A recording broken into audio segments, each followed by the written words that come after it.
Hello મિત્રો, આજે જો મેં ઢોકળાનું પલાળી દીધેલું છે। આ મિલેટ ઢોકળા છે। પછી એમાં આપણે નાખવાનું છે આદુ, મરચાં અને કોથમરી। અને બીજું એ છે કે મેં છે ને પાલક લીધી છે અને લૂણીની ભાજી લીધી છે। એ પણ આપણે ઢોકળામાં નાખવાની છે, એટલે જેથી કરીને એકદમ હેલ્ધી સરસ થાય। તો ચાલો હું એક ડીશ અત્યારે બનાવું છું। તો જો મેં એકલી ભાજી લીધી છે, આને સરસ રીતે ધોઈ નાખવાની છે। હવે આપણે લઈ લઈશું આ બેટર। જો મેં રાત્રે પલાળ્યું હતું, સવારમાં સરસ આથોય આવી ગયો છે। હવે આપણે એક ડીશ માટે આપણે બનાવશું। હવે થોડીક છાશ નાખવાની છે। હું પાણીમાં પલાળું છું, એટલે તમે છાશમાં પલાળતા હોય તો કંઈ પછી જરૂર નથી।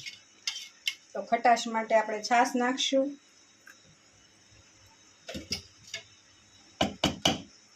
કરી લેવાનું છે। તો જો આ મેં છે ને ચટણી કરી નાખી છે, આપણે લસણની, મરચું અને કોથમરીની। એ આપણે નાખી દેવાની છે, તમે લસણ ખાતા હોય તો।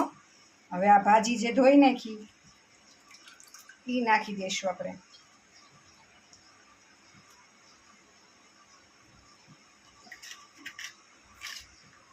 પછી સ્વાદ મુજબ આપણે મીઠું નાખી દેવાનું છે, ધાણા જીરું અને આખું જીરું અને હળદર। હવે પાછું આપણે મિક્સ કરી લઈશું। પછી ખાવાનો સોડા નાખી દઈશું। હવે આપણે ખાવાનો સોડા થોડોક નાખી દઈશું અંદર। હવે સરસ રીતે આપણે મિક્સ કરી લેવાનું છે।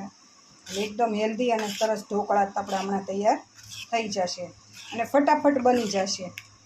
તો તમે પણ ઘરે ટ્રાય કરજો, અને મારી રેસીપી સારી લાગે તો લાઈક, શેર અને કમેન્ટ જરૂર કરજો, અને સબસ્ક્રાઈબ કરી લેજો। તો ચાલો હવે હું છે ને કાથરોટમાં હું એક ફટાફટ બની જાય એવી હું તમને ટિપ્સ આપું છું કે જો તમે ઢોકળિયામાં તો નાની નાની ડીશ થાય, પણ જો આ રીતને મેં કાથરોટ મેકી છે, એમાં પાણી મૂકેલું છે। હવે આપણે મોટી થાળી એકદમ ફટાફટ થઈ જાય ને એ રીતનું। પછી હવે આપણે થાળીમાં લગાવી દેવાનું છે તેલ। જો આ તેલ લગાવી દીધું છે મેં। હવે આપણે આ બેટરને આની અંદર નાખી દેવાનું છે।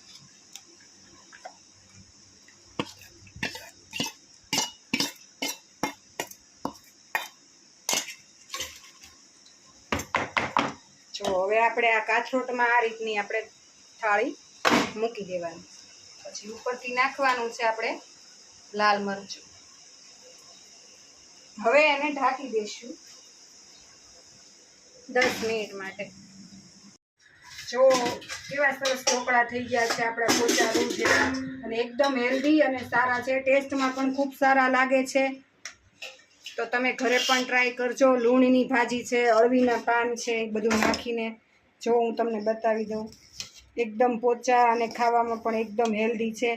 તો મારો વિડીયો સારો લાગ્યો લાઈક, શેર, સબસ્ક્રાઈબ કરજો। આવજો।